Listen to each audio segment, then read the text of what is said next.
Bismillah, alhamdulillah, wassalatu wassalamu ala rasulillah wa ala alihi wa ashabihi wa mawalah wa ba'd.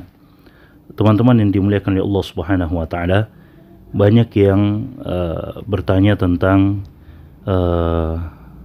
azab atau hukuman yang didapatkan oleh orang yang merusak hubungan rumah tangga orang lain, ya, orang yang merusak hubungan rumah tangga dari orang lain. Maka pada kesempatan kali ini kami akan menyebutkan hal tersebut. Namun sebelumnya kami awali dengan menikah, apa hukumnya menikah, kemudian apa keutamaannya dan sebagainya.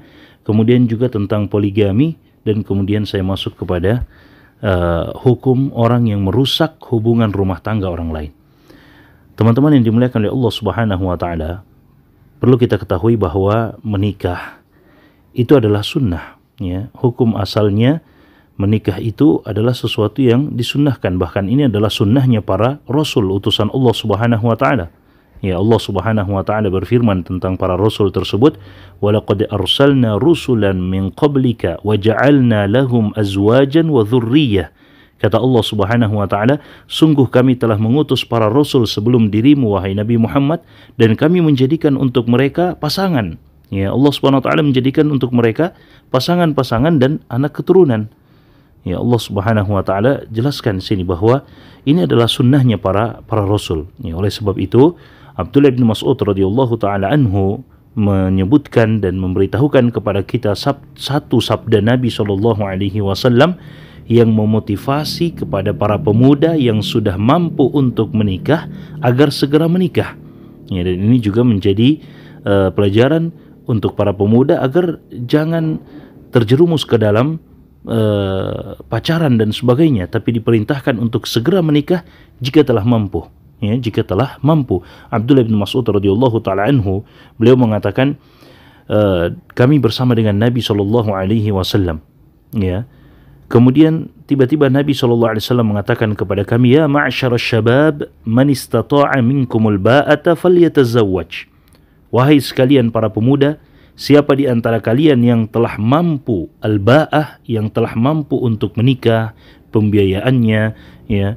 Dan al-ba'ah di antara maksudnya adalah yang telah mampu, yang telah paham dan mengerti tentang berjima, berhubungan suami istri. Siapa di antara kalian yang sudah paham hal tersebut, sudah mampu untuk melakukan hal tersebut, falyatazawwaj, maka hendaklah dia menikah. Karena ini bisa menjaga kehormatannya. Kata Nabi SAW, فَإِنَّهُ أَغَضُّ لِلْبَصَرِ وَأَحْصَنُ لِلْفَرَجِ. Karena itu akan lebih bisa menahan pandangannya dan lebih bisa menahan, ya, kehormatan atau kemaluannya. وَمَنْ لَمْ يَسْتَطِعْ فَعَلَيْهِ بِالصَّوْمِ. Siapa yang belum mampu, maka hendaklah dia memperbanyak puasa sunnah. Ya, memperbanyak puasa. فَإِنَّهُ لَهُ وِجَاء. Karena berpuasa itu adalah pelindung, perisai dia untuk tidak terjatuh ke dalam kemaksiatan, terutama perzinahan. Nah, ini teman-teman sekalian. Jadi menikah itu hukum asalnya adalah sunnah. Kemudian menikah ini dia bisa berubah menjadi wajib, ya, bisa berubah menjadi sesuatu yang menjadi kewajiban, atau bisa berubah bahkan bisa menjadi sesuatu yang dibenci, atau bahkan bisa berubah menjadi sesuatu yang diharamkan. Ya. Menikah juga bisa menjadi sesuatu yang diharamkan. Ya. Jadi hukum asalnya menikah itu adalah sunnah. Dan kadang menikah itu akan menjadi sesuatu yang wajib, teman-teman sekalian. Kapan itu menjadi wajib? Ketika seseorang khawatir terhadap dirinya. Ya, dia khawatir terhadap dirinya akan terjatuh ke dalam perzinahan jika dia tidak segera menikah dan dia mampu untuk menikah. Dia sudah sangat mampu untuk menikah dan dia khawatir akan terjatuh ke dalam perzinahan jika dia menunda untuk menikah, maka menikah pada saat itu menjadi satu kewajiban untuk dia, untuk menjaga dirinya agar tidak terjatuh ke dalam perzinahan. Dan menikah itu bisa menjadi sesuatu yang, ya, mubah saja, ya, sesuatu yang mubah. Kapan itu? Dia akan menjadi sesuatu yang mubah ketika seorang yang kaya raya, ya, seorang yang kaya raya, tapi dia tidak punya syahwat. Ya, ada orang yang Allah Subhanahu wa taala ciptakan tidak memiliki syahwat, tidak punya keinginan kepada wanita, tapi dia kaya raya, maka menikah untuknya menjadi perkara yang mubah saja, perkara yang boleh saja. Untuk apa?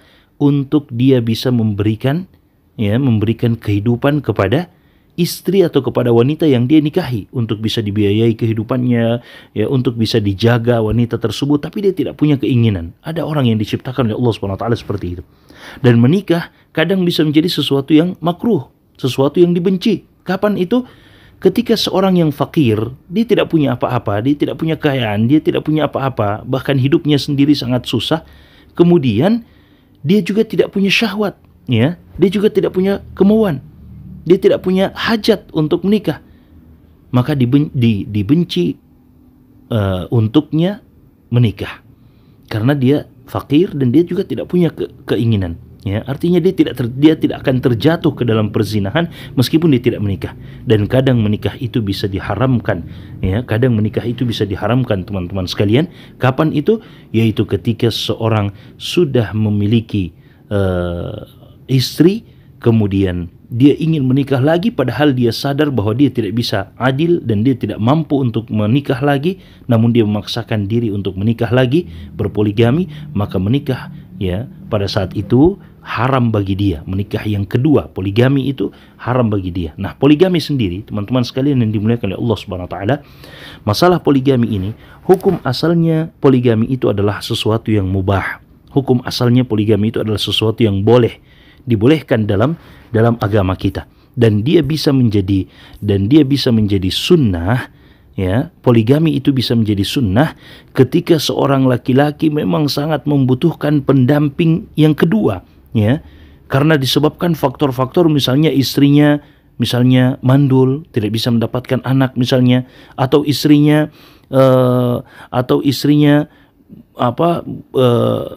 tidak bisa melayani, ya, kemauan syahwat dari si laki-laki tadi, dan si laki-laki ini mampu untuk menahan dirinya, dia bisa menjaga dirinya dari syahwatnya, artinya dia bisa menjaga dirinya untuk tidak terjatuh ke dalam perzinahan, tapi dia masih butuh pendamping yang lain, maka sunnah bagi dia untuk berpoligami. Dan poligami kadang bisa menjadi makruh juga, bisa menjadi sesuatu yang dibenci juga, yaitu bagi laki-laki yang tidak memiliki hajat, ya, atau tidak butuh untuk berpoligami, namun dia hanya ingin mencari kesenangan saja, dia hanya ingin mencari hiburan saja dalam poligaminya, bahkan dia masih ragu akan kemampuannya dalam berlaku adil, maka dibenci dia untuk berpoligami pada saat itu. Bahkan teman-teman sekalian, poligami juga bisa menjadi haram.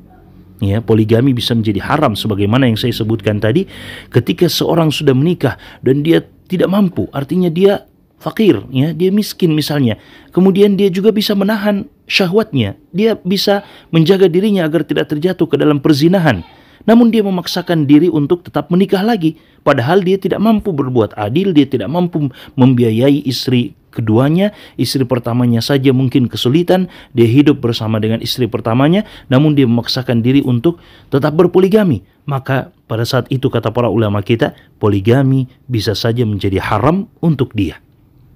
Nah, ini perlu kita perhatikan, teman-teman yang dimuliakan oleh Allah Subhanahu wa taala. Kemudian adapun sebab-sebab seseorang itu bisa terjatuh ke dalam perzinahan, teman-teman yang dimuliakan oleh Allah Subhanahu wa taala, di antaranya adalah karena seorang laki-laki ataupun seorang perempuan tidak memperhatikan hubungannya dengan lawan jenisnya. Ya, seorang laki-laki dengan perempuan kadang mereka berbicara berduaan saja, ya, entah itu secara langsung atau mungkin lewat media sosial. Pada saat ini, pada zaman kita sekarang ini adalah sesuatu yang bisa menjerumuskan seorang ke dalam perzinahan. Ketika seorang laki-laki, ketika seorang laki-laki berdua-duaan dengan seorang perempuan yang bukan mahramnya, entah itu secara langsung atau lewat media sosial pada hari ini bisa menjerumuskan seorang ke dalam perzinahan. Nabi SAW mengatakan dalam hadis beliau, la yakhluwanna rajulun bimra'atin la tahillu lahu fa inna thalithahuma syaitan. Kata Nabi SAW, tidaklah seorang laki-laki, ya, berduaan dengan seorang wanita yang tidak halal buatnya kecuali yang ketiganya adalah syaitan. Kalau yang ketiganya adalah syaitan, maka syaitan akan menghiasi apa yang mereka lakukan dan akan membawa mereka kepada perzinahan. Wa'udzubillahi min dzalik. Nah, dari sinilah kemudian muncul, ya, takhbib. Takhbib artinya yang sesuatu yang berusaha untuk menghancurkan rumah tangga orang lain. Dari sinilah teman-teman sekalian yang dimuliakan oleh Allah SWT, muncullah istilah kita sekarang para pelakor, ya, dan sebagainya. Ini adalah sesuatu yang diharamkan dalam Islam, sesuatu yang diharamkan dalam Islam, merusak hubungan orang lain, merusak hubungan rumah tangga orang lain. Nabi SAW mengatakan, "Laisa minna man khabbaba imra'atan 'ala zawjiha." Bukan bagian dari kami, kata Nabi SAW, siapa yang merusak hubungan keluarga atau hubungan suami istri, ya, hubungan seorang wanita dengan suaminya. Bukan bagian dari kami, kata Nabi SAW. Bukan bagian dari kami artinya itu adalah sesuatu hal yang diharamkan. Ya. Dia adalah satu dosa besar. Harus orang yang melakukannya harus bertaubat kepada Allah Subhanahu wa Ta'ala. Dalam riwayat yang lain kata Nabi, "Waman afsada imra'atan 'ala zawjiha falaysa minna." Siapa yang merusak hubungan seorang wanita dengan suaminya, maka dia bukan bagian dari golongan kami. Ini adalah dosa besar, kata Nabi SAW. Oleh sebab itu perlu kemudian kita perhatikan, ya. Semoga Allah Subhanahu wa Ta'ala membimbing kita dalam hidayahnya. Wallahu ta'ala a'lam.